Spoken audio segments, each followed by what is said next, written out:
Welcome to Channel 18, Sin Expedicio Insider Online.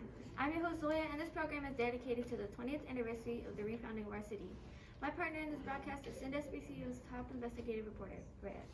Today I'm also joined by a longtime resident, an unofficial historian from Auburn City, Bella. Here's Rhea with the introduction for today's guest. Thank you, Zoya. I'm here on the streets of Sin Expedicio, located in front of the newest senior center. In just a moment, our guest speaker will arrive and we can begin our interview. But first, let me tell you a few things about Belle I gathered from our first introduction. Belle is the eccentric, unofficial historian of Sin Expedicio. She is also a renowned, recently retired nanobot engineer in her field. Belle can trace her history back to before the city was born. That's interesting, Rhea. How did you first meet her? I met her while exercising my lane bike. She said she needed to walk home, so I offered to give her a ride. On her way, I asked her to join us on this broadcast. Speaking of Belle, is that her leaving the senior center? Yes, just let me go get her. Hello, Belle. I'm glad to see you again. Is everyone ready to begin? Yep. Okay, Belle. Last time we met, you told me your family has been based in Sin Expedicio for decades. Could you please tell me some more about your history with the city? My family has been rooted in Sin Expedicio for over 150 years. My great-grandparents lived here when our city looked incomparable to how it is now. I remember my grandmother's stories about the piles of trash, thin tin houses, and how pollution was taking over more and more every year. I heard you mention pollution, and from what I heard, Chile had an abundance of air and water pollution.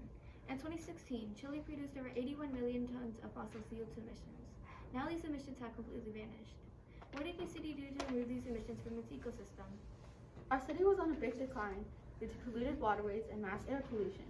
When our city got remodeled, engineers figured out how to incorporate nanotechnology into our beloved Mapocho River so our citizens could have clean water. Rooftop gardens help with controlling air pollution. It seems like your industrial zone is one of the most eco-friendly zones in the world. How did you manage to make this zone sustainable enough to support the city without any pollution? We use robots to reduce human waste, but we still have people there to supervise and keep them under regular maintenance. We make sure to produce no air pollution and use methods that incorporate recycling. I've also heard a lot about your transportation getting remodeled. I've recently discovered this transportation is powered by a kinetic energy source. Could you please tell me some more about this transportation concept? We have changed our transportation to lane bikes, named by my great-great-aunt Aubrey Lane in the early 20s. They're expandable, light, and a great way to get exercise. For citizens with mobility issues, the bikes can be voice-controlled. I love going out with my grandkids. I heard a lot about your education system, Bill, and how it's fully virtual.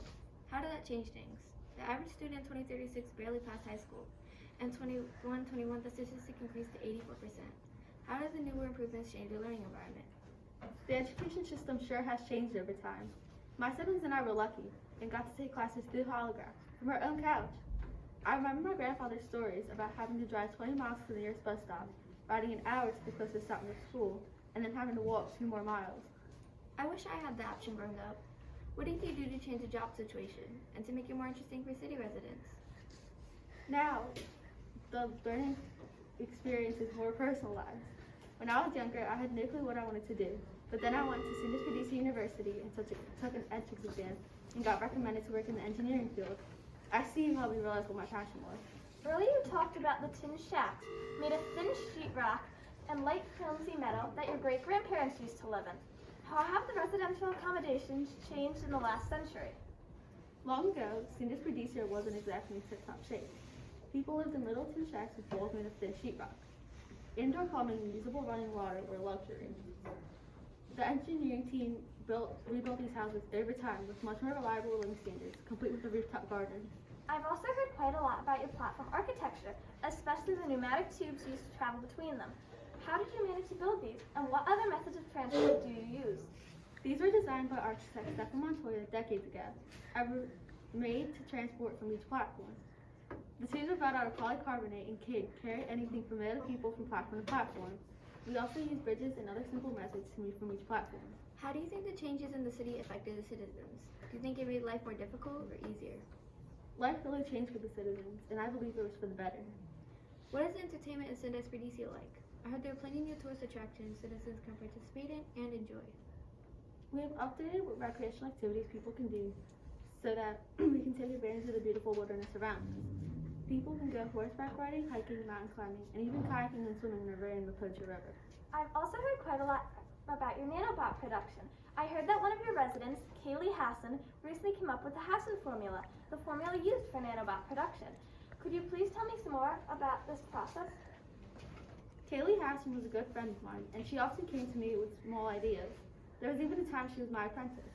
Imagine my surprise when she came to me with the working Hassan formula, a formula used to create graphene by gathering graphene flakes with heat and using duct tape. What style of communication do you use? And how do you make sure that communication is instantaneous and works in any situation? Recently, Sindus Rhodesia Intelligence System, or SDIS, released a new technology called cell devices. These devices use a quantum system and let you communicate with others while focusing on the task in front of you. They also come with a customized holographic phone screen, customized to your cell device. Last question for you, Bill. Building a city like this must have taken a lot of effort, and surely some citizens weren't happy about the building process. How did the government deal with this problem and keep citizens safe until the city was complete? The government hired local companies to help build the city. The workers were encouraged to pour all that effort into making their city better. The government also had the people temporarily move to the neighboring city of Santiago. If any citizen's possessions were broken, the government gave money to replace them. The methods were also tested ahead of time to make sure they were safe. Well, it looks like we're out of time. Belle, thank you for joining us today. It was a pleasure to learn about your city.